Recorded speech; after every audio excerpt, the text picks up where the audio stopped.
Ну, я не знаю, где найти время, чтобы смотреть подкаст. Когда начинал снимать, я думал, там особо нет денег. Типа совсем непонятный для меня вариант, когда ты заходишь на YouTube. Там целая наука вообще, как камера снимает. Я только сейчас догнал, сори.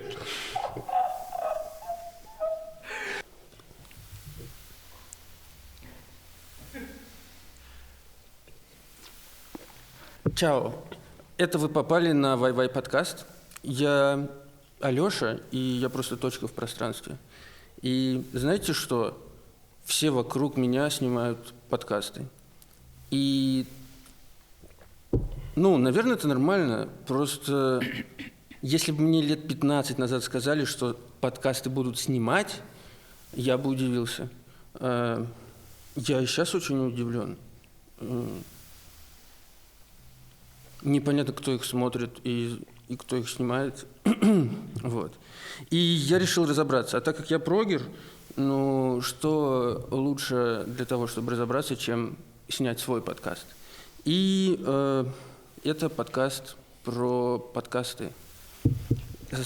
Чтобы разобраться... Все нормально.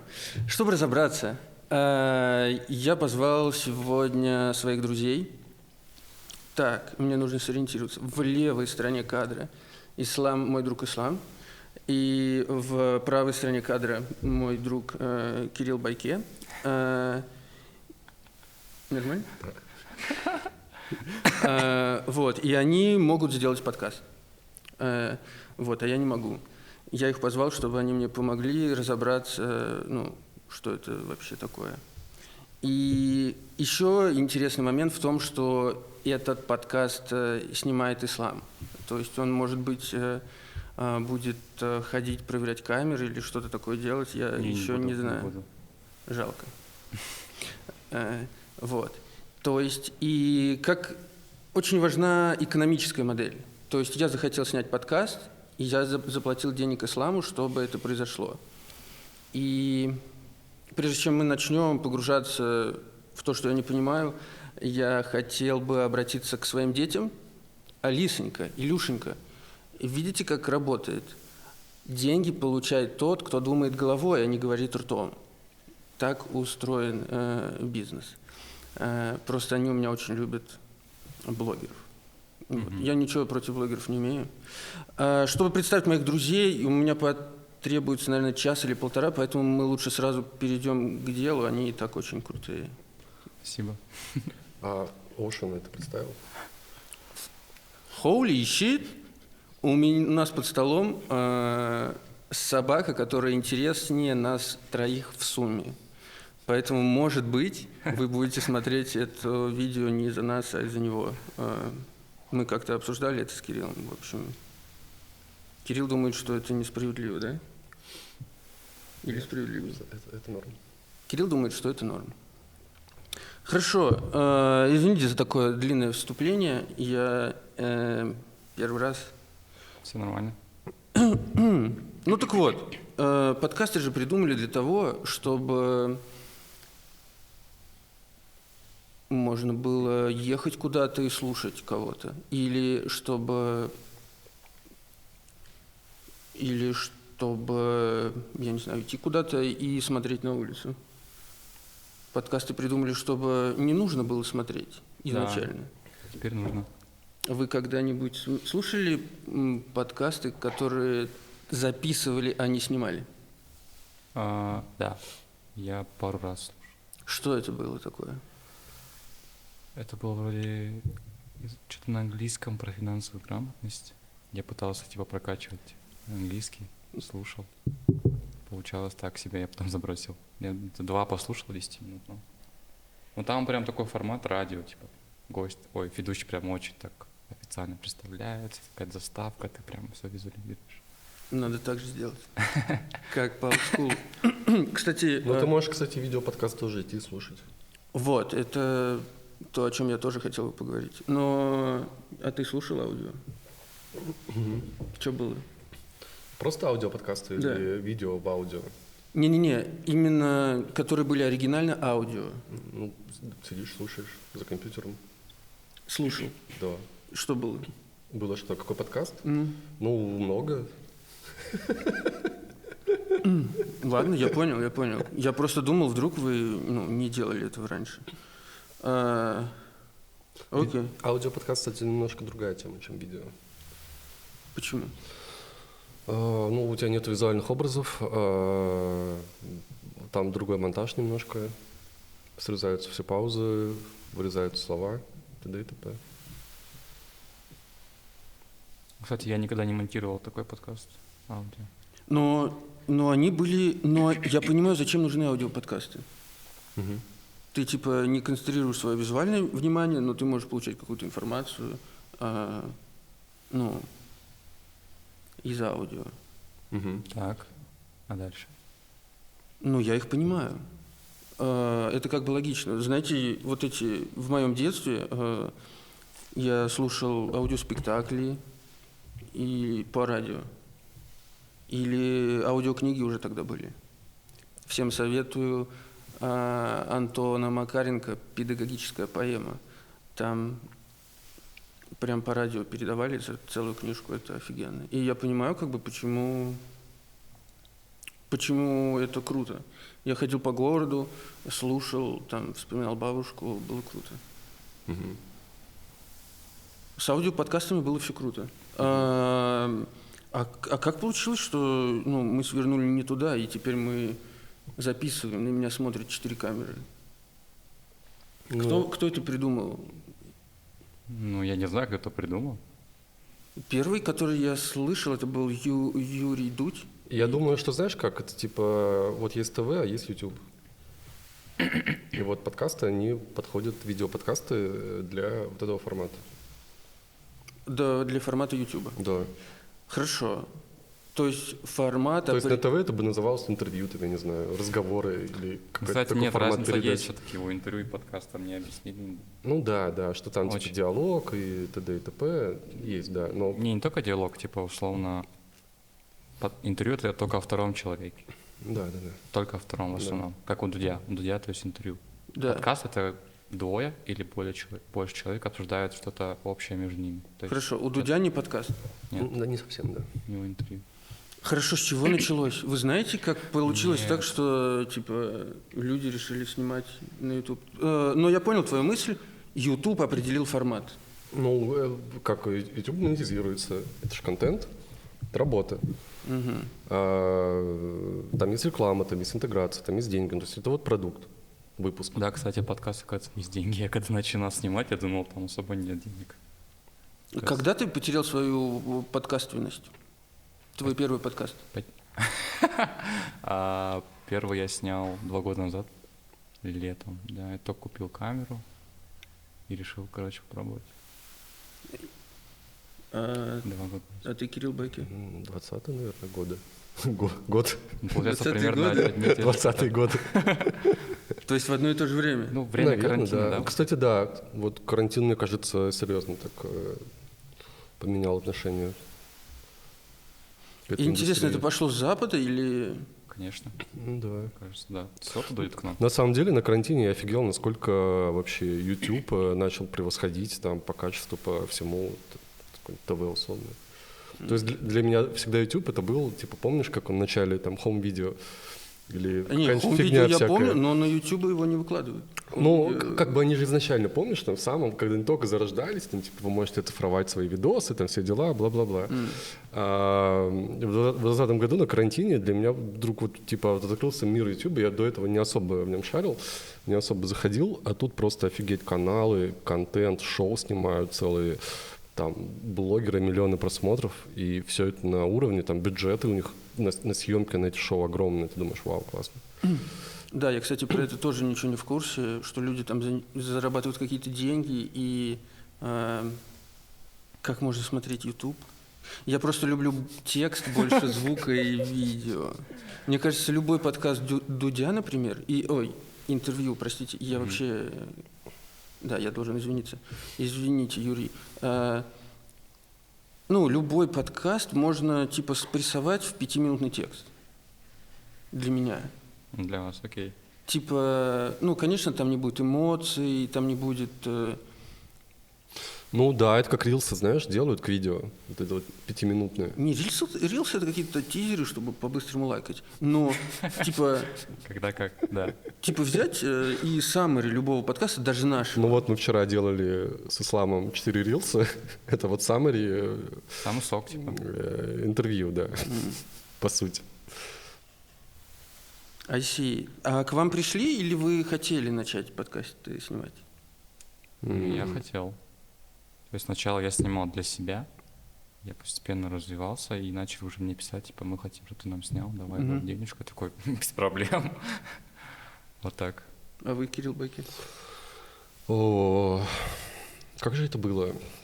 Это было не с Асаном первый?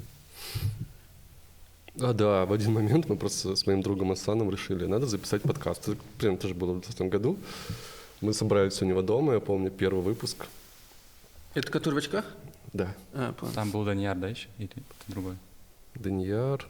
И это до Данияра. Это вообще мы просто собрались у него дома и начали поставили стол вот так вот, там все, что-то накидали каких-то газеток, журналов, какие-то там пасхалки тоже были. И давай записывать. Один раз записали, какая-то дичь. Собрались снова второй раз. Все то же самое. Второй раз записали, снова какая-то дичь. Я не помню, собрались мы третий или нет, но, в общем, эти выпуски у меня лежали потом на жестком диске, и я их потом удалил.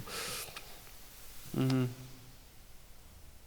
Хорошо, но, знаете, еще я вот люблю, ну, раз вы говорите Запада, на Западе, если берут текстовое интервью, как я люблю, то там всегда описывают гостя внешне. Типа, это молодой человек в своих late 30s, который в твидовом пиджаке пришел и немного рассеян. И прямо в начале интервью ты получаешь такую картинку, хотя ты читаешь текст. И что мне нравилось в подкастах, которые просто звуковые, что их могут смотреть люди, которые не могут видеть.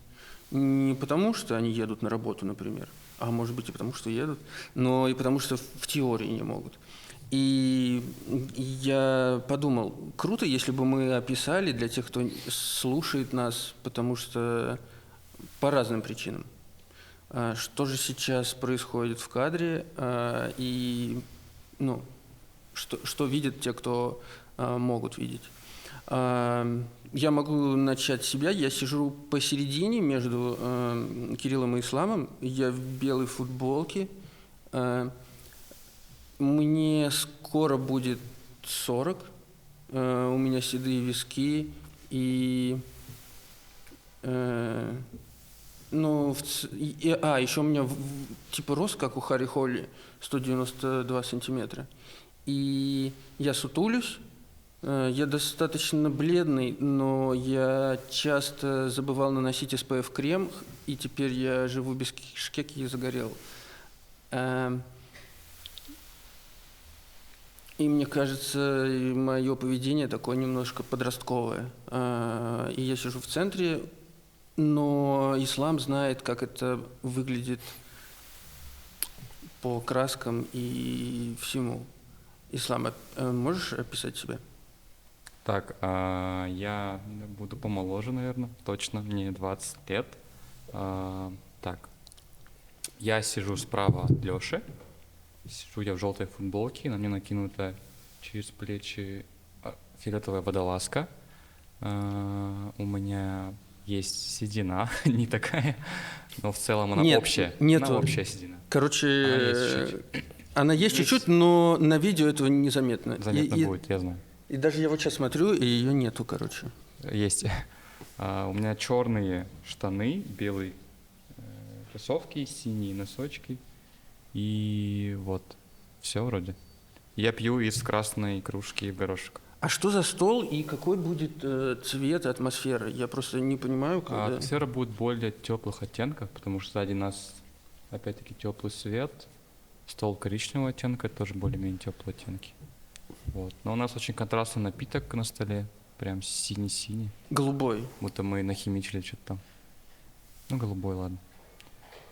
А может быть и синий, да. Очень насыщенный. Спасибо.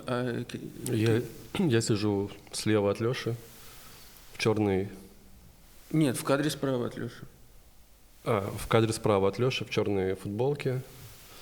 У меня темные волосы, седина тоже на висках. По возрасту ближе к Лёше, по росту чутка поменьше. Чутка. Чутка. Вот. А под столом Под столом сидит собака. Бигль. она лежит. И Лежит, да. ей хорошо да, живая. Просто она лежала как будто... Он лежал как будто не живой. Но мне кажется, ему хорошо. Вот так примерно выглядит то, Где мы сидим? где мы сидим. Спасибо. Ты будешь говорить про студию? Да, буду. А что именно говорить? То, что мы в студии? Ну, мы же должны дальше описать, что мы находимся в каком-то Я помещении. еще не чувствую, что мы готовы переходить туда. Мне все еще ничего не понятно. Окей. Понятно. Типа, кто смотрит их Ну, мне кажется, в основном поколение до 30. до 30? А когда нужно смотреть подкаст? Вот у меня никогда нет времени, а люди берут и включают подкаст. Когда это? Они типа готовят ужин или что это происходит? Ну, я прям так не анализировал, кто как смотрит, но я больше люблю смотреть смотреть подкаст. Вместо типа кино. Да, кино я мало смотрю на самом деле. Я стараюсь больше, но, не получается. Вот. Но я прям больше люблю смотреть. Нет, ну подожди, а почему у тебя такой вопрос? Ну, я не знаю, где найти время, чтобы смотреть подкаст. Я же могу прочитать 5 minute summary. А теперь подкасты 1,5 часа, 3 часа, 2 часа. И там все рассказывают в нескольких локациях. Там уже продакшн уровнем Майкла Ну, Бэя. если этот контент интересный, почему нет? Ты же получаешь удовольствие от этого, получаешь какую-то информацию от этого. Ты можешь смотреть где угодно, там, на стульчике, там, на кухне, во время еды, во время готовки, там, по телевизору, там, я не знаю, в метро, в дороге. Why not? Как это происходит, что люди типа... Так, сейчас мне пора смотреть подкаст. Ну, нет, это, наверное, не так происходит, это просто у тебя вылезает там где-то, что типа вышел подкаст с тем-то, тем. Ты смотришь, вау, прикольно, я хочу это Где-то посмотреть. это где? Я тоже В хочу... рекомендациях. Там В есть Инстаграме, обложка, в YouTube. обложка. Погодите, рекомендация ты сейчас про YouTube. Да. Я не смотрю YouTube. О. Вообще? Ты не подписан ни на какие каналы, и у тебя не стоят май колокольчики. Вот. Если вы смотрите, не ставьте колокольчик, не ставьте лайк, не Подпишитесь лучше на подписывайтесь. какой-нибудь другой На канал. какой-нибудь другой. На любой. Потому что я не понимаю, зачем это нужно. Ага. Это Не-не, просто... а как этим пользоваться? Типа вы заходите в YouTube, вы нажимаете кнопку эту, YouTube, да, или там Приложение. выбираете сайт, и смотрите, как сегодня вам потратить время, да? Типа того, как развлечь, каким контентом развлечься. У кого-то очень разные вкусы. Ну, ты же как-то узнаешь там про книги. Так, погоди. Про книги я узнаю через людей. Ну, так и про подкасты можешь узнать Ну, через Подкастов же людей. люди. Хорошо, то есть, нет, когда кто-то говорит, посмотри, вот этот подкаст, вышел интересно, я расшарил, понятно, но вы сейчас говорите про совсем непонятный для меня вариант, когда ты заходишь на YouTube. Я ни разу Подожди, не ну заходил на YouTube. Ну, тут разные входы. Ты не всегда заходишь на YouTube, да? Может быть, у тебя в Инсте вышло, что вот... Это я понимаю. вот подкаст с Даниаром Аналиевым, да? Который Сразу смотрю, подписываюсь. Где с подписываюсь? кнопочкой «Посмотреть». Да. Вот у тебя точка входа. Ты заходишь, проводишь Это я в YouTube. понимаю, всё Да, это так, понятно. да. В чем А Но вероятность? непонятно, зачем люди заходят на YouTube. В смысле? Типа- На YouTube просто на YouTube. Ты Ну, зашел потупить. на YouTube. Потупить. Я захожу потупить. Типа, у тебя есть какое-то свободное время, и ты нажимаешь YouTube. Блин, похоже, что да. Ну, я бывает потупить, бывает я зачем-то конкретно. Нет, Потому просто что YouTube — это площадка, где уже, то есть люди дают какой-то бесплатный продукт свой, и потом, да, продают уже платный. То есть и у них мотивация делать контент полезный на YouTube. И тем самым, то есть, завлекается аудитория, другие люди молодые. Потому что информация сейчас там основная. Да. Это интересно. У меня просто другой немного луп. Я смотрю Инстаграм, потом я смотрю Телеграм, потом я смотрю Hacker News, и потом по кругу, даже если там уже ничего не осталось. Но я понимаю теперь, что есть какие-то люди, которые заходят на YouTube, а там что-то интересное. Да. А у меня ничего в YouTube интересного нету, и я поэтому не понимаю, ну, то есть у меня нет этого, и поэтому я как раз хотел разобраться. Короче, есть люди, которые заходят на YouTube, а там что-то интересное. Так, давайте такой вопрос. Что вы вот любите, да? Вот вы, наверное, любите читать, да? Ну, читать Еще было бы что круто. любите? Какие занятия есть? Хобби, я не знаю. А, Вообще, вот что первое? Я люблю страдать, программировать, Окей, программировать. помогать людям. А если мы говорим про вот занятия, да? Еще что-нибудь. Компьютерные игры. Окей, вот мы берем третьи ваши развлекаловки, вы сидите на Ютубе, пытаетесь это найти, Ютуб это читает, и потом через, условно, полгода пользования Ютубом он читает ваши действия, ваши клики, и потом Ютуб сам уже понимает, что интересно Лёше. И это уже как привычка, то есть ты сам автоматом понимаешь, что Ютуб сам тебе подкинет то, что ты хочешь. И вот так эта привычка возникает. И то есть люди подсаживаются. И вы, если тоже год посидите на Ютубе, там уже будет вам очень интересно, очень. Мне кажется, так работает. Подожди, а ты пользуешься ТикТоком? Нет. Ну вот, а у кого-то там вся жизнь, знаешь. типа. Не, я не говорю, Вот я, так и есть, я наверное, не говорю, с что ютубчиком. это ненормально. Я не говорю, что ненормально сидеть на Ютубе. Я просто говорю, что я не понимаю, как сидеть на Ютубе. Вот я вам объяснил. Я понял, да. Теперь Нужно. Просто мне это не подходит. Мне не Окей. подходит, когда 2 часа, 3 часа. Это слишком. Ну, окей. Окей. Но я теперь понимаю, что есть люди, которые нажимают на YouTube, когда у них свободное время. Как же они хороши, эти Сергей Брин, или кто там его сделал? Который был у Дудя. Блин, я не помню, как его У зовут. Дудя... Он был, да, у Дудя. Короче, Google. Сергей Брин был у Дудя? Ну, там он приехал в Кремниевую долину, и он брал у всех русскоязычных или, да, Ну, там ребят, навряд ли был Сергей Брин. который Офигеть. создал YouTube, приложение YouTube. Это Не, ж- наверное, кто-то другой. Вот Сергей Брин просто Google создал. И потом они купили YouTube, и я поэтому так пошутил. Значит, другой чувак. Ну, короче, тоже русский был, кто придумал YouTube. Блин. Потом они его купили. Окей. Вот такие дела. На YouTube тоже есть типа шортсы сейчас, как сторисы. Да, и ты уже не Или понимаешь. это, вернее, как рилс, наверное. Да. Бывает, полчаса сидишь, и ты не понимаешь, о каком ты приложении. В инсте. Ты просто ТикТоке. путаешь, где ты посмотрел этот рилс. В Да, инсте, да, да. в ТикТоке, То в есть- Фейсбуке. Ладно, я понял. Есть люди, которые нажимают на YouTube, когда им скучно. А Да. кто платит за подкасты, чтобы их сняли?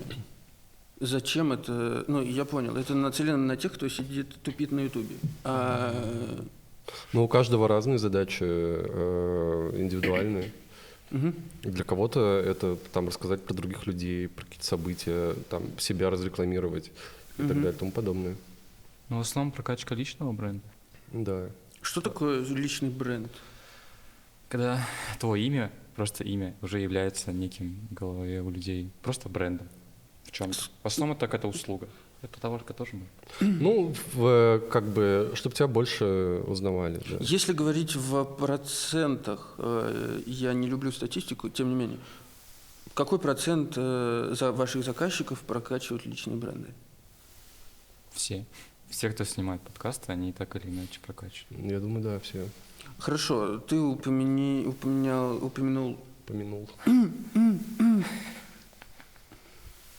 Помянул. Данияра Байке. Ага. Но он же прокачивает и личный, и не личный. И личный, и не личный, да. Хорошо. И Он других людей, прокачивает кстати. любой, в принципе, продукт, который связан с ним. То есть это Лоло, все филиалы Лоло. Филиалы. Только в Бишкеке, да, говорят филиалы? Нет, как в правильно Бишкеке сказать? говорят мыломойка и оказывается. Что? Бывает иногда, люблю обманными путями попадать на интервью. Это мое хобби. Однажды я попал так на интервью к Бакыту Мильжанову, это Заяц, вице-чемпион по доте позапрошлого года, кажется. Вот, с помощью Кирилла Байке. Он однажды мне сказал: я буду записывать с дотером интервью, погнали? Я говорю: погнали. И так я оказался впервые на съемках подкаста или интервью или чего-то, но это было так же серьезно, как сейчас. И когда вы заходите на YouTube, теперь я знаю, что вы заходите на YouTube иногда, вы видите продакшн, какие-то теплые картинки, ты мой хороший, какие-то, я не знаю, монетизирующие видео, кто-то говорит, а не подписаться ли вам на колокольчик, вот. И всегда за этим стоит очень большой труд. Чтобы я вот тут присел и вам что-то рассказал, люди приехали за 3 часа и начали скрупулезно расставлять столы, стулья, камеры, провода, освещение, звук. И когда я пришел, они еще 300 раз это поправляли. Однажды я был также участником этого процесса, и это очень утомительно. А вы, наверное, сейчас просто сидите на унитазе. Я надеюсь. Или засыпаете, потому что голос у меня такой. Вот. Поэтому я попросил Ислама, могу ли я рассказать о том, как выглядит площадка, где мы сейчас сидим. А не будет истории? Извини, что перебил. А? Не будет истории про звук наш? Я не нет? знаю. Я не знаю. Это просто то, как я оказался впервые. Я не знаю, может быть, Тогда не Данияр будет. Байке обидится, что... А он не знает. Да. Да, как это все работает. Потому что в кадре все очень красиво. Но на самом деле сейчас мы в промзоне. И я отойду от своего микрофона, а может быть и нет. Я хотел бы показать всякие штуки, которые есть у нас на площадке, и людей, которые сидят, чтобы я просто порофлил тут про подкасты. Все, Леш, давайте. Я могу пока сидя? Можете, да? Хорошо. Да. В общем, смотрите, тут есть какие-то вот мачты, я сейчас подойду, покажу, они очень здоровые и тяжелые. Есть такое. Вот. Просто чтобы Стоял. я порофлил. И что это такое? Это свет с насадкой. Называется френель. Она, то есть, с ней можно имитировать, как бы, сейчас я покажу. Я имитировал солнце, ее можно выключить. И оп, солнце пропало. Выключить. Вот. Так будет через сколько-то миллиардов лет. То есть она создает эффект какого-то чего? Солнечного Луча. Да. Хорошо. Зачем тут кресло? Это атмосфера? Зачем тут кресло? Это атмосфера? Да, это типа, как сказать, Хорошо. просто для кадра, чтобы было. Тут есть диодная лампа. А ее не видно в кадре, к сожалению. Может быть, там, я не знаю. А Но она имитирует свет от этой лампы. Типа на Кирилла свет сейчас падает от нее. лампа в кадре? Да. Приколитесь, вас обманывали все это время, пока вы какаете. Есть лампа, но светит не она. Называется мотивированный свет. Мотивированный свет. И вы справитесь. Давайте. Вот. Мы тоже сидим под светом. Его тоже можно вырубить. И сразу у нас нифига не видно, поэтому возвращаемся. А тут такая сеточка. Это почему это именно сеточка? Давайте, Кирилл, теперь. Что я один Как это называется? распинаюсь? Это называется октобокс. Круглый. Для как диффузия. Рассеивание. Для мягкого рассеянного света. Рассеянный свет. А сеточка нужна, чтобы он светил конкретно вот куда сеточка направлена, то есть зона свечения софтбокса то есть вот была, сюда? да, чтобы Вот сюда уже не на будет. стенку не заходил свет, да, чтобы отцепить. Чтобы был контраст между нами и То есть стеной. там внутри какая-то лампа, и вот эта Точно она белая... такая же. Просто ее не видно. А белая типа рассеивает. Да. I see. А у этой штуки есть какая-то смысл? У этой нет, к сожалению. У этой Мы нет смысла. хотели ее использовать, но она не очень надежна. Это, по-моему, фотосвет. Короче, он тупо не снимается. И как-то его прибили, что ли, нам говорят. И мы вот эту штучку... Фотосвет зачем используется, когда он работает? Как Для объяснить? вспышек. Для Когда фото, фотосъемки. это вот это постоянный свет для видео, а для фотографии обычно он импульсный. Момент щелчка. Хотя сейчас уже и на постоянном снимают. И это тоже получается Octobox. Нет. Это стрипбокс. Стримбокс. Стрип. А, П, стрип. П. О, это мой любимый бокс. Обожаю стрип-бокс. И он нужен для того, чтобы что? Тоже подсвечивать нас как-то с другой стороны? Да, то есть, видите, он узкий. И он нужен, чтобы вот только меня подстить сзади. Чтобы он был... О май гуд... Мы... Позируйте. Нет, Ты должен идти в ритм с этими звуками, да. Давай, быстрее. спасибо. Звучит круто. Ну и вы можете видеть, что камер тут много. Они стоят на 3 ногах, и все очень выверено. Я тут подвинулся, и, возможно, я даже вышел из кадра, пока подвигался. Вышел? Так, Говорят, все нормально. Все нормально. Вот. И такая камера, которая снимает эту студию, она тоже есть. Просто вы не можете ее видеть, потому что вы из нее смотрите, скорее всего. Вот. И Ocean нервничает. Так, погодите, а все ли я рассказал? Но это еще не все. У каждой камеры есть типа жесткий диск или какая-то флешка, на которой она записывает. Очень важно не просрать там вот эту отформатировать, а то и все пойдет плохо. Каждая камера должна быть подключена к источнику питания. Сейчас я на очень люксовой съемке, поэтому за каждой камерой сидит человек. Раньше я был на съемках, где Кирилл Байке постоянно курсировал между камерами. Вот. Иногда есть вот такие микрофоны, в которые люди говорят, а иногда есть петлички, которые надевают, и они захватывают голос конкретного человека. И все. Пойдешь ко мне? Да, вроде все. Нет, на самом деле не все. И я что еще хотел сказать? У камер есть вот такие... Микрофона? Да, у микрофонов, у камер никаких нету Type-C.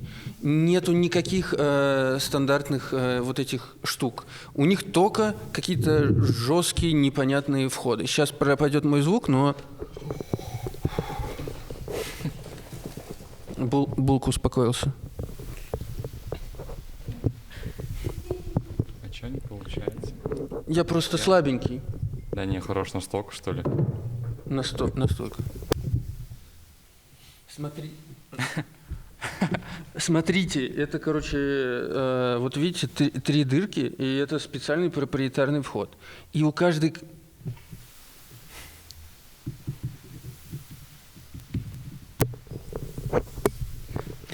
И у каждой камеры питание тоже разный вход. Значит, все эти диски тоже разный вход.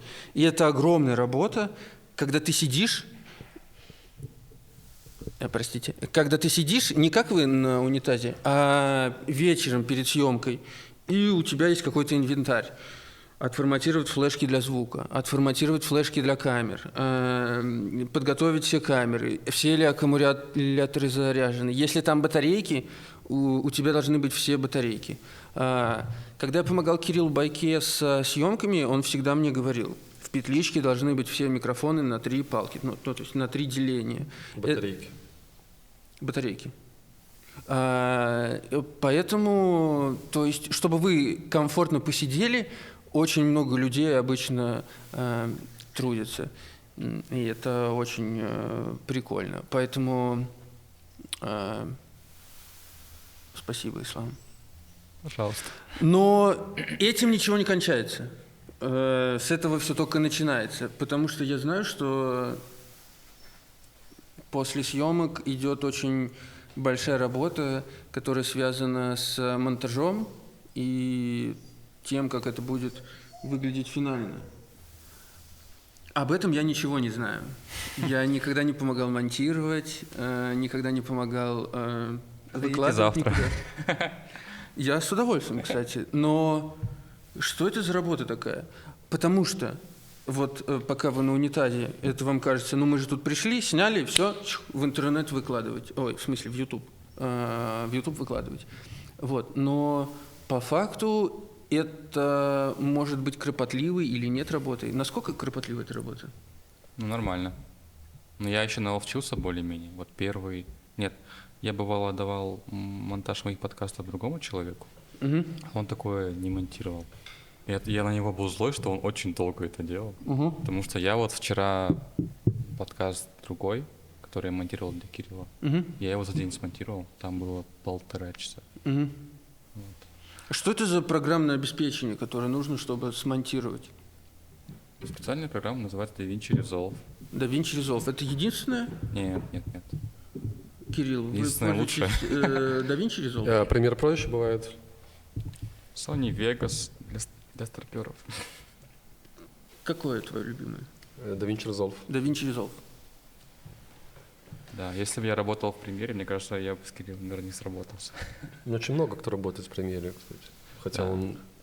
Ну, для монтажа, наверное, он, в принципе, норм. Что это за процесс такой? То есть, получается, у нас есть видео с 4 камер и 3 микрофона.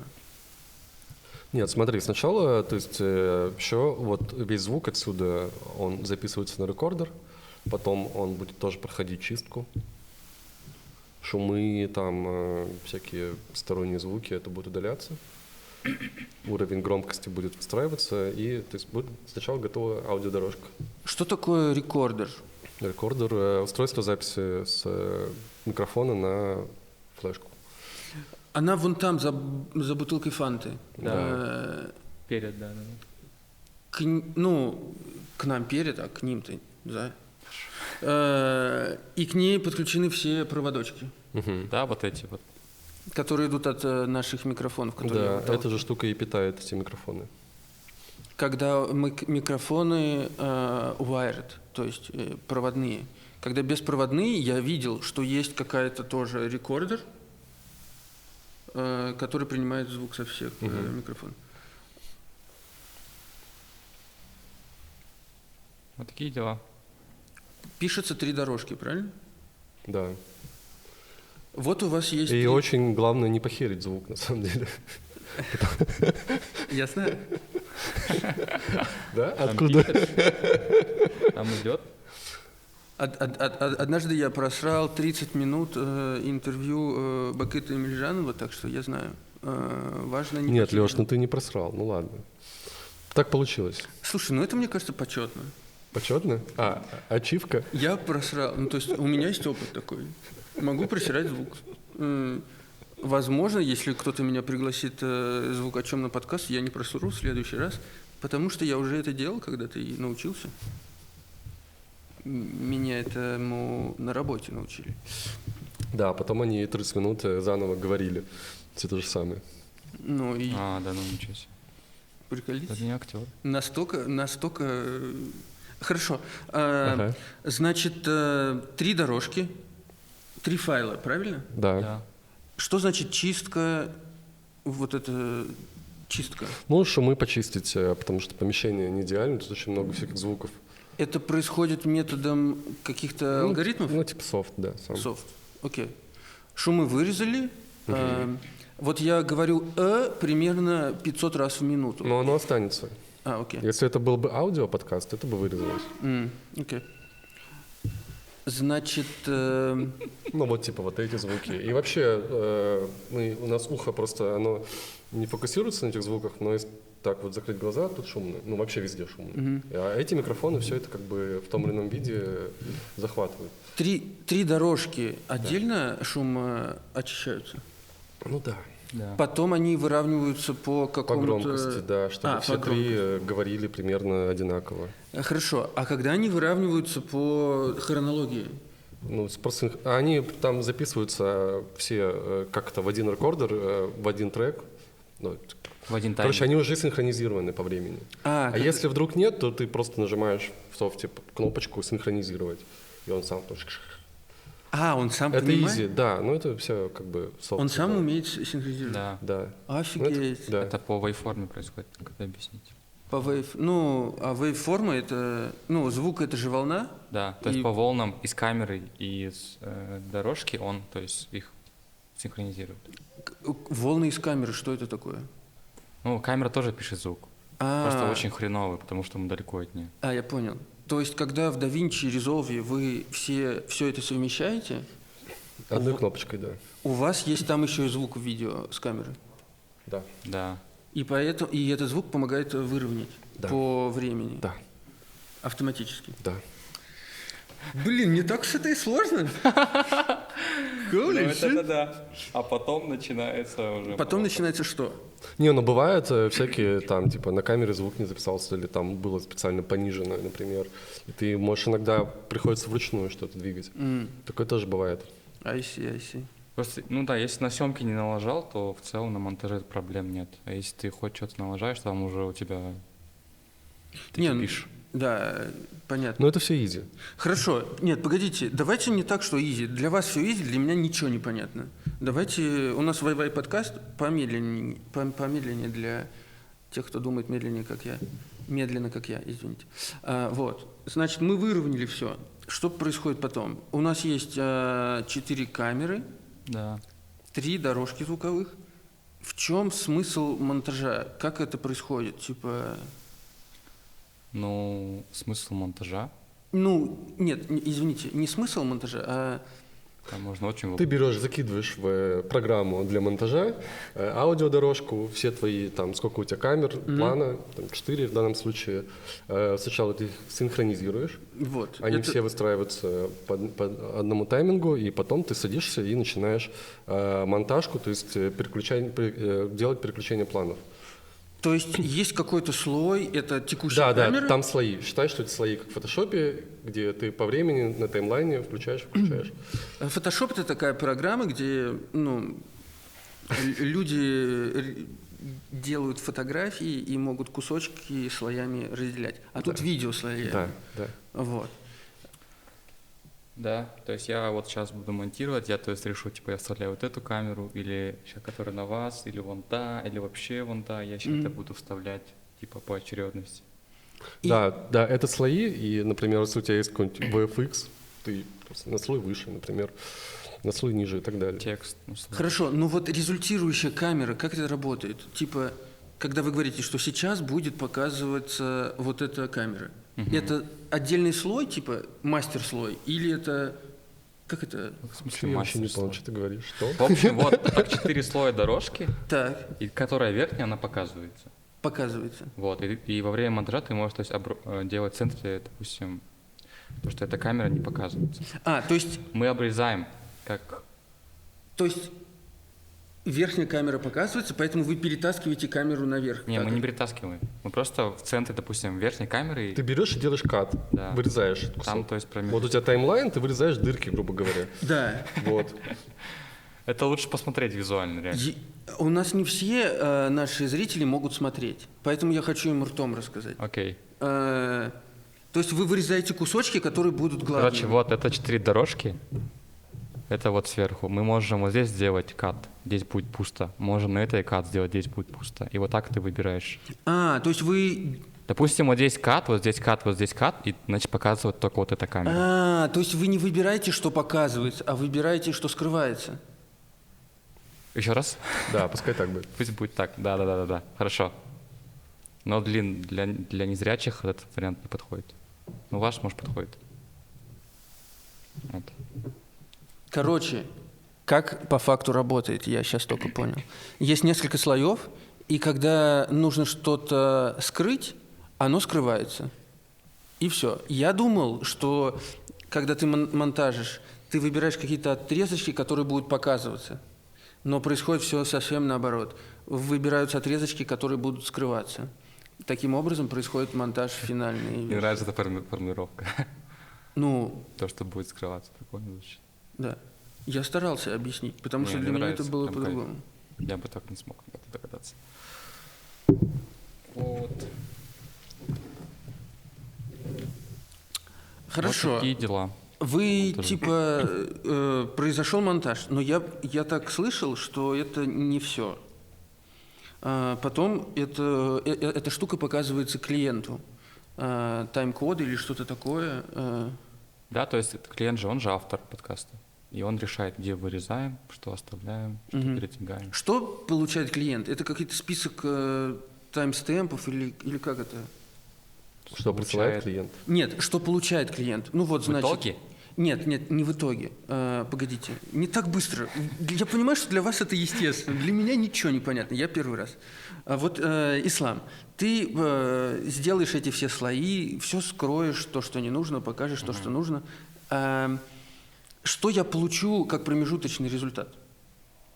Я, честно, так не делаю. То есть я сразу скидываю готовые, потому что как сами клиенты, они же не особо шарят за монтаж. То есть если вырезать, то они уже понимают это, когда я скидываю просто аудиодорожку отдельно. Потому что после съемки аудиодорожки можно не редактировать, и просто клиенту скинуть, чтобы он сделал редакцию. А после уже тайм-кодов я режу, делаю готовый монтаж, и там обычно правок нету. Вот. Я так работаю. То есть клиенты мне доверяют по монтажу в целом.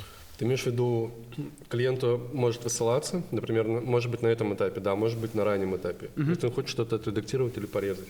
В каком это Брать виде? куски, рендеришь видео и отправляешь. То есть тайм-коды — это то, что он тебе потом... То есть это... Он отсматривает его, пишет вот секунда, 23 минуты, 15 секунда до там 25 минуты, там 15, отрежьте, пожалуйста, потому что это лишнее. Или не там хочу, перебить. чтобы это было, я Да. понял. Да, то есть по-хорошему мы этим должны заниматься. Кто мы? Ну, монтажер. А Он кто- обычно этим не должен заниматься. кто должен Что заниматься? вырезать? Редактор. Ну, Кто вот. такой редактор? Ну, либо твой клиент, либо его какой-то человек, который его нанял, чтобы редактировать. Они должны вместе с монтажером работать, чтобы это в один проход прошло? Ну, мог это не вместе сесть, но обычно это как-то онлайн происходит. Просто мне клиенты могут говорить так, типа, давай ты там сам выберешь, что вырезать. А я, Это типа, понятно, не да. особо такое люблю. Это понятно, да. Вот. Нет, чуваки, опять ничего не понятно. В идеале, как это работает, если есть редактор? Короче, Человек, на этом он- этапе решается, что вырезать или оставить. На каком? На этапе после съемки, монтаж. Вот я сел, Так, я монтирую, и я до того, как я начал монтировать, я должен понять, что я вырежу, чтобы лишнее не монтировать. Это же я время. понял. То есть в идеале есть какой-то редактор, который отсматривает все и говорит до монтажа, что мы вырезаем. Да, да, I see. это в идеале. Хочешь, отсмотрю? Без проблем. Окей. Мне кажется, все оставится. Тайминг, в принципе, небольшой. Ладно, значит, и потом финальный монтаж готов. Да. Я знаю, что камеры пишут видео в каком-то невероятном разрешении. 500 гигабайт в секунду. Минимум. Нет, мегабит. Ну, это я рофлю просто. А. Но, типа, есть какой-то вот исходный файл, и что получается, то есть, как оно преобразовывается в то, что заливаться на YouTube будет? Это что-то какой-то рендеринг? Это капец долго объяснять. Ну, смотри, условно говоря, камера снимает, пускай это будет 4К, она может 6К, может быть меньше, больше.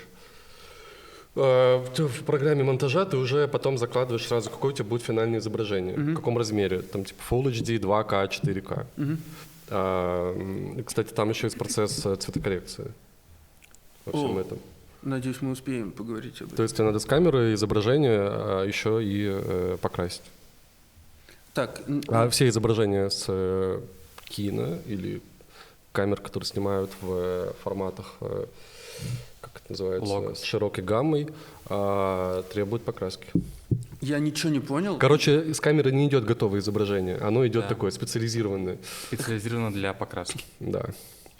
Что происходит? Значит, покраска происходит после монтажа или до монтажа?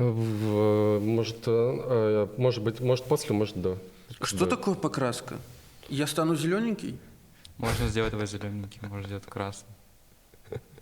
Но это отдельное направление прям в кино. Прям в Да, кино. я знаю, что Кирилл им интересуется. Ну, что значит покраска? Просто ты приводишь файл с камеры в какой-то гамме, которая, тебе кажется, сюда подходит. Вот. Типа ты двигаешь какие-то кривые... Там Да. сложно, да, ты двигаешь Там всякие очень кривые много разных цвета. Там кривых. целая наука вообще вот с этими цветами, как там все устроено в диджитале. Там целая наука вообще, как камера снимает. Я понимаю, да. Я говорю, я мимо компас-колледжа проходил, это целая наука. Например, ты в курсе, что камера снимает, как сказать, диапазон шире, чем твой монитор показывает? То есть ты не можешь увидеть то, что реально там камера снимает. Конечно, ведь бывают разные мониторы. Вообще любые, которые сейчас человечество Вот. имеет. Это... Да, но погоди, не так быстро. Кирилл Байки, я медленный. То есть, что это? Это основано цвета, вот эта покраска, она основана на каких-то чувствах твоих прекрасного? Да. Это Условно, да. может быть по канонам, может быть на свой вкус и цвет. Ну, чтобы наши зрители, слушатели Мы можем, поняли. например, сделать так, что вот сейчас вот в этом моменте видео там на тебе переключится колор там с теплого на холодный, например. Вот так вот тык, Вот так а сейчас. потом снова так тык. Да. И ты поймешь. На самом деле любой фильм, любое произведение там на Netflix, это все крашеные вещи. То есть это все не так, как было в реальности. Это, Как и короче, любая фотография, она Да. вся покрашенная. фотография редактируется же, то же самое делается и Чтобы везде. придать Просто эмоции, да, потому что глаз он видит немного не так, то есть совсем по-другому. Хорошо, спасибо. Но конкретно какие действия делаются при покраске? Ты двигаешь кривые или там пипеткой, или какие-то числа делаешь? Тебе прям так нужно рассказать? Самое первое, это чтобы все цвета, которые условно здесь есть, были максимально правдивыми. Да я понимаю, но я не понимаю, какие действия делает человек. Кирилл, какие действия ты делаешь? Ты типа двигаешь кривые или там числа вбиваешь? Да, там Или колесиком мыши? там нодовая структура, ты фигаришь ноды. И каждая нода что-то делает. Node.js? Node.js, да. Что такое нода? Подожди, ты же понимаешь, что такое нода? Кажется, в IT ноды же есть. Ну, в IT... Ну, в программировании ноды же есть, насколько я знаю. Ну, нода бывает у графа. Ну ладно, да, давай просто представим, что мы просто используем разные инструменты, и все так или иначе мы двигаем какие-то ползунки. Ползунки. Да, ползунки. Спасибо. Кривые, ползунки. Кривые ползунки. Но ты не набиваешь там числа на Можешь нумпаде? набить. Можешь и набивать числа. Но ты набиваешь? Иногда набиваешь. Иногда набиваешь, хорошо. В основном это числа и ползунки, окей? Но это приводит нас к какой-то новой штуке, что... Да, там очень много направлений. Нет, я что-то пропустил. Мы типа говорили про видео, там другая съемка. Потом мы покрасили. Ну, Потом мы смонтировали. A few moments later. Получается, цвета настроены. Мгм. Нет, в смысле, извините. Картинка покрашена, все нарезано, и все готово к тому, чтобы это заливать на YouTube. Что происходит после этого? Как из вот этих всех 500 файлов получается один, который будет загружен на YouTube? Как получается? Рендерится все в одно видео. Что значит рендерится? Вывод из монтажа. Ой, из монтажа программы. Готовый материал. Все это собирается в один MOV файл. MOV. Ну, видеофайл. Окей. Вот и все. Для YouTube какое должно быть разрешение у видеофайла, чтобы было красиво? Ну, желательно. Вообще YouTube 4К. достаточно просто Full HD. Full HD. Ну, я видел Но- там и 2, и 4, Да, и но ультра. лучше будет, если ты загрузишь 2К, еще лучше 4К. Он, по-моему, даже 12К поддерживает, да, максималка? Или 6? Я не видел, что... У него есть какая-то максималка. Вроде 8 там. 8. 8. 8К, да. То есть там прям есть просто видео, где какие-то разные шоты на 8К сняты. Если смотришь на большом мониторе, ты прям чувствуешь. Вот конкретно это видео, оно будет в сколько К? Полка, Наверное, 2К. 2К. Да. Потому что я И- буду чуть кропать, увеличить картинку. Кропать, чтобы что? Ну, из-за того, что маленький экран на камерах, Мгм. я не вижу картинку, так сказать, ну, Результирующую. нет, не то, что я не вижу все нюансы, которые я мог увидеть, если бы экран был больше. А на мониторе, соответственно, я косяков вижу по кадрам больше, и при помощи кропа, увеличения картинки, я могу как-то косяки какие-то убрать, то есть улучшить кадр еще. Да, в общем, суть в том, что на каждой камере есть небольшой дисплей, который показывает, что видно и что будет записано. Раньше это был видоискатель в мои времена, а теперь это полноценный экран. И оказывается, что то, что на нем нарисовано, это не то, что будет произведено. Кроме того, у каждого экрана есть свои ограничения по тому, как он картинку воспроизводит, и, скорее всего, экраны на камерах не супер классные, это просто видеоискатели, правильно, да? Ну, вообще обычно ты можешь еще подсоединить к камере монитор. Накамерный монитор, который может показывать изображение более корректно. Мгм. Хорошо, получается файл. Сколько весит вот этот результирующий файл, который MOV загружается в YouTube обычно, ну, для 2-часового подкаста? Может, до 30 гигабайт? 30 гигабайт. До 30 где-то. 30 гигабайт. Это мало еще. Я не понимаю вопроса. Я не Ну знаю. да, много весит. Это большой файл. Сколько это гигабайт? Да, ну смотря какого размера у тебя видео. Если там 4К, то да, будет много. Как в YouTube загрузить такой большой файл? Берешь, заливаешь, аплодишь там 2 часа, 3 часа, час Это в браузере? в браузере. Окей. То есть нельзя нельзя закрывать вкладку, нельзя, чтобы компьютер... По-моему, он засыпал? умеет дозагружать. Нет. Там он, когда закрываешь, он показывает, типа, вы реально хотите закрыть страницу, потому что загрузка идет. Обработка идет, уже можно закрыть браузер. То есть ты когда загрузил видео, там идет проверка на авторские права и обработка в 4К. Мгм. Вот. Обработка может идти уже закрытой браузером. Она тоже может занять пару часов где-то. Мгм. Но сколько вот, по вашему опыту, сколько стоит, извините, сколько по времени заливается вот этот большой файл в YouTube? Ну, смотря какой у тебя интернет, ну, час-два, может быть, 3. Час-два, может быть, 3. Извини, что такие вопросы задаю, просто мне все интересно. Окей. Если оборвется Если интернет, оборвется тебе заново? Да. А, Слушай, по-моему, там есть дезагрузка, ну, да, Да. окей, пускай ее не будет, да, как правило, ты заново заходишь, заново это, и потом уже сидишь и молишься, Там чтобы у как тебя повезет. браузер не полетел. Как повезет. Бывает, что после того, как интернет вырубился, загрузка может продолжиться без проблем. А может быть тупо на проценте стоять, зависнуть. То есть по-разному. У меня так. То есть мы живем в 2023 году, и мы заливаем 30 гигабайт через вкладку браузера, чтобы это все работало. Подожди, а как ты предложил бы? Да Через есть софт? куча, приложение? есть куча FTP? всяких форматов. Да хоть Например. FTP, Ну, например. хоть FTP. Что это? Файл трансфер протокол типа каких-то 30-х годов прошлого века, но он, ну там можно по Ну, мне кусочку. кажется, что у тебя есть какие-то варианты промышленные загрузки.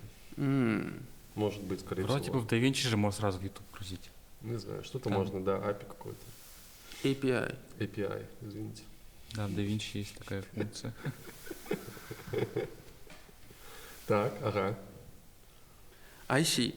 Что загрузил? Да, Там потом он оно его будет обрабатывать. Да, Сжимать, там, проверять, обрабатывать. в разные разрешения транскодировать. Да, вот это все. Транскодировать – это то есть, когда вы выбираете разрешение видео, на самом деле оно происходит не на лету, а в Ютубе лежит несколько версий одного файла, потому что на лету делать это очень дорого.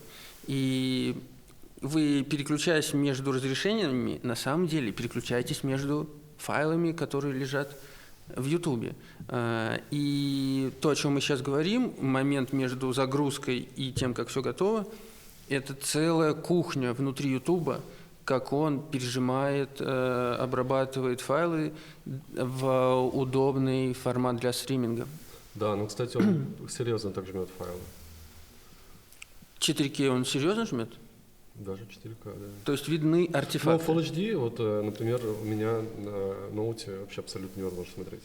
Невозможно смотреть это что? Ну, А оно это очень сжатое, артефакты. Оно очень сжатое. У вас же 2К Очень много монитор. потерь информации. Артефакты? Не артефакты, скорее просто потеря информации. Ну, это, мне кажется, мы и видим. То есть Кирилл-то видел исходные Хорошо, картинки. я хочу, чтобы все видели. Как ты понимаешь, что информация потеряна в видео? Ну, ты просто можешь переключиться на там 4К, и ты увидеть момент переключения, ты поймешь, о чем я говорю. У тебя покажется, что старая картинка такая более размытая, Размытая? деталей меньше. Но это А, артефакты, по факту, Ну, это нет? нет, артефакты Нет, это же глюки всякие, или что? Это не артефакт. Там просто... Это не как JPEG. Ты просто такой, все были А заблюрены. JPEG это такая, типа, для фотографий формат хранения картинок. Да. Но артефакты другие. ну, Но это- как бы люди обычно это не замечают, окей. Даже я, ну, как бы. Да. Но если ты переключишься в моменте, ты увидишь разницу. Мы сейчас в HDR снимаем? 4К. HDR. Что HDR такое это что-то Лёш? другое. High Dynamic Range. High Dynamic Range. Да. Ну, можно сказать, да, мы снимаем. HDR еще не настолько, как сказать, вошел в тему. В YouTube есть HDR? По-моему, есть. Да. HDR, это помнишь вот эта тема, которую я всегда тебе показываю, что белый, супер белый. Да. Вот. Окей. Только на телефоне можешь посмотреть. Ладно. Ну, слушайте, HDR это такой тонкий лед, под который можно провалиться и не вынырнуть. Поэтому это останется за границами нашего выпуска. Хорошо. Все произошло, и теперь есть ссылка какая-то, по которой люди, которые какают, могут Слушай, я не ее уверен, что посмотреть. HDR это вообще прикольно, на самом деле. HDR, возможно, не прикольно. Нет, на самом деле я жду примеры, когда появится какое-то кино очень прикольного, когда HDR сделан прикольно. Не как вот в айфончике, когда у тебя все затемняется и солнце лупит в HDR, а чтобы это реально было прикольно сделано. И вернемся к этому через 10 лет в нашем следующем выпуске подкаста. HDR для подкастов. HDR для подкаста, да. Но Мы забыли сморик включить. Ладно, пофиг, включим во время. HDR. сколько минут? 10 еще осталось, да? Нет, мы же на час продлили, на час. Нет, я про видео, про возможности съемки. А, нет, у нас есть время. Мы можем писать. Хорошо. Не, я не хочу никого задерживать. Я просто иду по ступенькам. Мгм. Все, я могу продолжать, да? Нет, теоретически, если ты хочешь HDR, можно снять в HDR. По-моему, даже эти камеры смогут В HDR. в HDR. HLG это называется. А, HLG. видно. Highly Hybrid Log. Luxury HLG Гусев. Да. Highly Luxury Гусев. Да, да. I see. Мне нравится формат.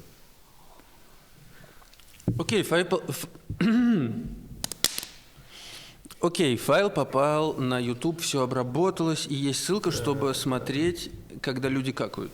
Да, сейчас загрузи обложку по пути, я напишу description, заголовок, текст. Тайм-код еще вставь. Да. Что это такое? Обложка — это то, что видно, когда ты шеришь ссылку? Типа того, да. Ну, да, это вот thumbnail. Thumbnail, как это картинка. Мгм. Cover. да. Называется превью. Да, еще текст. Хорошим есть там технология, как текст писать заголовок, чтобы он был кликбейтным и да. заинтересовывал И на людей. ютубе еще на телефоне есть же тайминг справа, сколько видео длится. И нужно сделать текст так, чтобы тайминг не перекрывал текст. Вот такие тонкие нюансы. Да. Обложку Что тоже есть? можно сделать кликбейтной, а можно, типа, ну, Не кликбейт. да. Обложка — это то, что ты видишь, когда тебе скучно, и ты зашел в YouTube, и Да. там есть список. Да. Да. Окей. Ладно, и что происходит потом? Люди смотрят, Кто-то смотрит, да. кто-то смотрит, и получаются, те, кто снимает подкасты, получают либо репутацию, либо деньги. И то вместе. Как монетизируются YouTube подкасты? Именно если ты автор канала, Ну, например, да. ну, я вот уже получил немного денег с монетизации Ютуба. Мгм. Как это работает? Я вообще Самое не есть понимаю. видео, которое Набрало набрало 1000 сколько-то просмотров. много просмотров. 300 тысяч уже? Да, уже 300 тысяч просмотров на ютубе. Это порно? Нет. Но там есть маленькая отсылка. Или это порно? Там есть маленькая отсылка на это. Вот, и он включил монетизацию ютубовскую. Да. Что значит включил монетизацию? На ютубе, чтобы ее YouTube включить, нужно 1000 подписчиков иметь на канале и 10 тысяч часов просмотров. Мгм. Я сначала их получил, ну, типа, Мгм. заработал, да. И потом я включаю только монетизацию, прохожу определенную верификацию, Мгм. там подтверждение паспорта, адреса, что я плачу налоги. Мгм. И только потом мне YouTube платит деньги за просмотр. Платит деньги. За то, что меня смотрят. Потому что YouTube во время просмотра кидает свою рекламу. Это как AdSense? Вот это вот их. Или как называется? Да, называется AdSense. Мгм. Просто у нас в Кыргызстане рекламы нету. Если вы приедете в Алматы, сразу реклама есть на YouTube, моментально. Да-да, можете поехать просто ради теста. Короче, YouTube платит креаторам. Не, я люблю Алматы, но Вот.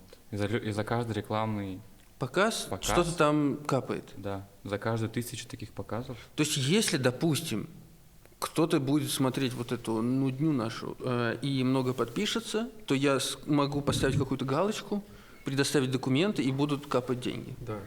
Но это не единственный способ, как заработать Конечно, на YouTube. нет. Да. Конечно, нет. Как еще? Это какие-то партнерства, бартеры через Да, постель? это прямая реклама.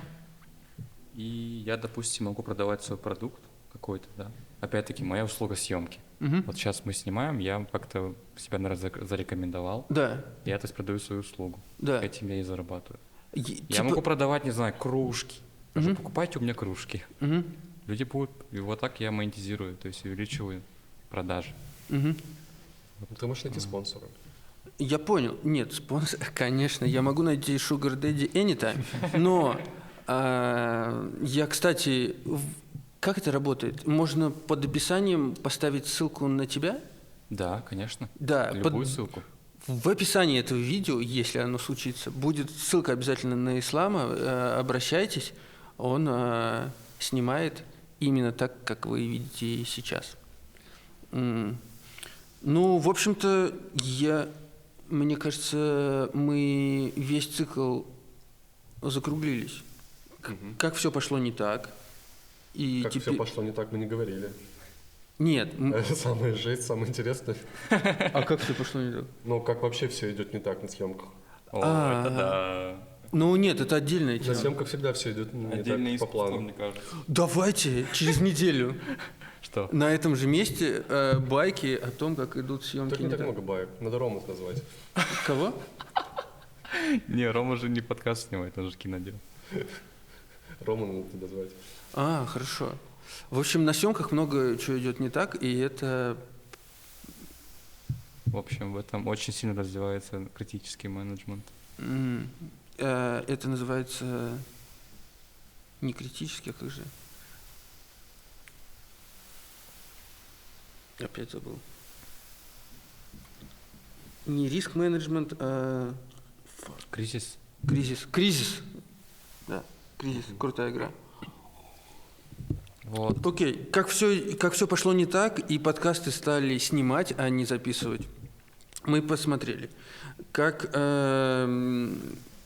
кухня для того, чтобы снять подкаст, мы посмотрели, как его смонтировать, мы посмотрели, как его залить на YouTube, мы посмотрели, как на нем заработать. Еще не очень понятно, и у меня нет таких планов, но люди как бы много денег делают. Ну, судя пока по что всему. нет планов у вас. Да, пока что нет планов. Получается, мы закруглились? Если мы говорим про циклы, то еще есть продвижение. Продвижение подкастов. Да. Не, ну тогда уже надо говорить, что сначала рождается концепция подкаста перед съемками. Да, как у типа нас формат, гости, все дела. Снимается какой-то пилот, наверное, вначале. Не, это уже, наверное, авторская идея, да. А мы сейчас про техническое. А мы сейчас про техническое. Правильно? Правильно? Но на самом деле я считаю, что самое вот главное это вот авторская концепция шоу. То есть ты можешь шоу снять и на iPhone. в целом. Вот что я забыл. Спасибо, Кирилл Байке. Почему мы снимаем это на такие крутые камеры, а не на iPhone? Потому что я знаю, моя любимая актриса российская, блин, я забыл, как ее зовут. Ну, Ева Эльфи, короче. Она снимает видео на iPhone.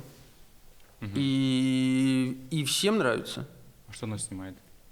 Типа, как она и отыгрывает что-то? Да, она отыгрывает. Я только сейчас догнал, сори. Так, окей, ага. И? Ну, у нее же есть видео и не на iPhone. Не знаю уже. Ну, я смотрел ее интервью. Ну, вот, окей, так, и да. Можно она снять на iPhone? На iPhone, да. Можно, да. Почему мы сейчас снимаем не на iPhone? Почему? Потому что, во-первых, надо 4 айфона. Хорошо, но это все равно дешевле, чем то, что у нас тут. Да, но эти камеры более универсальные. Что, ну, почему? Почему не на iPhone? Почему они универсальные? Материал с iPhone я не снимет могу как покрасить. iPhone. Нет, ты можешь покрасить. Хотя 14 Pro, наверное, да, там Нет, конечно, изображение с камеры будет лучше по качеству, намного. чем с айфона. Как Типа прикрутить? трещинки видны? Да. Смотрите, получается, у камеры сенсор, у телефона вот такой, наверное, а у камеры, Плюс iPhone дорисовывает, как и Pixel. да, то есть Да, придумывает там много. софт, а тут только, как сказать это? Да, физика, да. То есть там очень дорогие линзы на этих еще камерах. Линзы, Объективы, объективы. стекло. То есть, получается, ну, лучше, чтобы я был как по-настоящему, а не дорисованный. Не, на самом деле это прикольно, можно снять на айфонах. Да, то есть тебе нужно 4 айфона одинаковой модели желательно. Ну, скорее всего, да. 4 штатива, также все ставишь, звук, микрофоны, и даже может покраситься. Если я скажу, Ислам, го снимем на айфоны. Я скажу, наверное, нет. Ну, это... Нет, то, что Apple в своем аккаунте показывает что-то на iPhone, и мне кажется, что технически на iPhone можно все снять достаточно прикольно. Потом покрасил. Короче, Леш, можно, и это будет прикольно. Думаете? Ну, это, наверное, минимум 14 Pro, потому что только там продержишь. Ну, про Max, да, нужно. Погодите, ну сейчас вот выходит 14 Pro Max? 15 Pro Max минимум 15 Pro Max. с титановым корпусом. Ну, смотрите, новым это корпусом. каждый станет около $2000, ну, если покупать. Да, А тут кстати. у меня камера столько стоит. Да, кстати, тебе нужен iPhone там на терабайт какой-то, потому Да. что у него там есть... Нет, он он может, 4К кстати, пишет он только может на- в SSD же писать, 15 Pro. Что, еще такое бывает? Да, прикиньте. Офигеть. Уже. Кстати, это реально прикольная тема. Ну да, прикинь, у тебя вместо камеры у тебя такая сумочка, там 4 айфона лежат. Офигенно! Еще Давайте сделаем. Они могут быть разных А у вас цветов, есть типа для $80? общего плана один. Сколько нужно? А к нему же можно, 4. по-моему, эти какие-то там объективы цеплять? Да, специально? можно. Что-то такое. В общем, мобилография очень сильно развивается. Мобилография. Мобилография. Но она, мне кажется, только в рамках Инстаграма, соцсетей, типа, дальше, мне кажется, не идет. Но это может быть фишкой. Типа купим, сколько нужно? 4 айфона. Какая разница, какую проблему это решает? Вот у тебя есть 4 камеры. Их проще достать, найти. Хороший вопрос. Чем, Обожаю вот 4, такой чем практический 4 подход. айфона достать одинаковых, на них штативы. Но они На будут них моими. SSD-шки. Я могу подарить их девушкам, если не пойдет с подкастами. подкастами. Да, прикольно. А камеру ты как бы не подаришь. Действительно. Куда они Что с ней будет делать? Это как бы Это оправдание. запасной аэродром. Да, а тут же Pro Max тебе нужны, поэтому топовые айфончики. Ты коробочки 1 так не терабайт. выбрасываешь, и пленочки можно не снимать. Нет, не нужно покупать терабайт. Купим SSD-шки, он пишет прямо в SSD. Ну, типа, даже в рекламе айфона, там есть на канале видео, где, типа, снимают шот, достают SSD-шку, дают, типа, на монтаж, он там красит в моменте. Да, прикольно. Даже можно это вставить. А ты видел Цукерберга с Лексом Фридманом в AR интервью, Нет. подкаст? А где? В Ютубе? Да, я видел. Где отсканированная внешность, они такие, типа, головой крутят, там свет в темноте, как в реальности. Они в VR сидят. И вот так же, вот как ты сидишь, только фон черный, ну, у тебя тут голова вот до сюда. И вы общаетесь Просто два лица общаются Два лица. в этих, они сидят в очках. в шлемах. кринжово, То просто есть шлем обкекаться записывает можно. видео? Не, он передает. Это метавселенная. Ты- Ты в метаверсе сидишь. Нет. Да, подожди. Хватит? Не, а как Вы это одели на YouTube? окулусы вот эти вот. Вас до этого отсканировали. Да? Правильно Отсканировали говорю? правильно, Потом вы одели. как-то Это не соединились в метавселенная. метаверсии метавселенной. Да. Вместо того, чтобы созваниваться по веб-камере, вы созваниваетесь по вот этому По говну. метавселенной. И все, что ты видишь, это лицо чувака в темноте Ну, перед слушай, собой. там же Это можно какой-то сделать хоррор, мне интерьер, какое помещение. Конечно, можно. Просто да. у них это продемонстрировано на черном фоне. Просто это кринжово. Но, Я уже представил это. ну, нет. Так голова Кирилла из темноты. Это будет очень Просто- кринжово. Когда ты видишь Цукерберга, это по умолчанию кринжово. Он как будто не настоящий. Почему? Я не знаю. А как он сидит? Вот смотрите. Я не видел. Он сидит вот так. Как будто какать все время хочет. Я не видел у него ни одной интервью, кстати, не смотрел. Посмотри. Он сидит на краешке стула, и у него очень большое... Вот это... Как это говорят по-научному? Когда у тебя мышцы... И очень большой тонус мышц спины у него. Как будто вот прямо... Короче, подкаст можно записать в метаверсе с твоими аватарами. Ну это будет тремя полный камерами. отстой. Слушай, я видел эту фигню, и там полный отстой. Ну, а ты прикинь, когда дальше там все тело, вы просто сидите вот так вот и общаетесь, камеры переключаются. Какая разница? Нет, это фигня. Потому что то, что вот вы делаете с исламом, там есть что-то такое, что не рендерится вот в Какая этом концепт метавселенной. в метавселенной? Ладно, мне кажется, все нормально, и мы можем завершить. Сколько времени?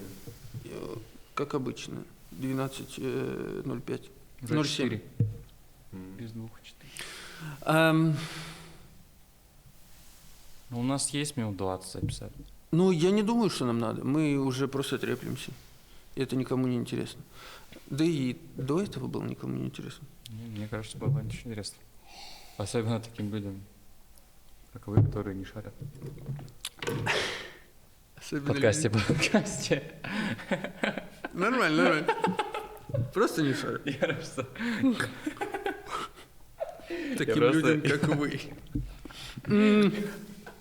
Че, погнали закрывать Ну что, лайфбар? в лайфбар? Сначала мы сейчас это все соберем, Во-первых, довезем до дома, а Во-первых. потом мы поедем, доедем до вас. а можно вам помочь собирать? Хорошо. Я умею. Мы можем вон там камеру поставить, и потом таймлапс закинуть, так мы все соберем. Мы можем там iPhone поставить. Потом какой-нибудь девочке подарим. Блин, ребят, спасибо, что согласились на эту странную авантюру для людей, которые застряли в прошлом. Мы сегодня узнали, как снять, записать, зачем, кто будет смотреть эти подкасты. И это так сложно. Давайте лучше связываться по имейлу или за рубежом, а подкасты, если прям совсем не терпится. Я хотел представить всех, кто сегодня были с нами, чтобы это было состоялось. Вот. Во-первых, это Ocean. Ислам, а кто был с нами еще сегодня? С нами был еще Руслан, Али, Доку и Бека. Доку и Бека уже уехали, им нужно было ехать. Угу. Вот, спасибо им в любом случае. А мы можем на них посмотреть или они против? На вас. Я не знаю, попасть в кадр, просто я очень уважаю ваш труд, а получается только мы втроем в кадре. Все нормально. Я могу встать, они могут сесть. Все нормально. Но я хотел добавить, что подкасты — это сложно, когда ты один. Вот. По-хорошему, если у тебя команда, вот как сегодня, в принципе, было очень довольно-таки весело. Вот, Когда команда, всегда приятнее.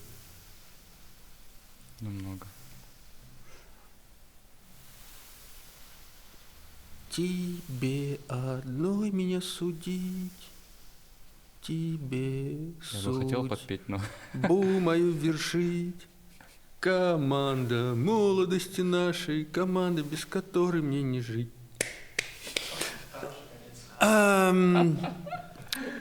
Чао, это был Вай-Вай подкаст. Странно, что вы его посмотрели, но Не странно. чао. Какао. Все? Спасибо, ребята, спасибо, что вы были со мной. Все, спасибо вам. Лоханулся я, да?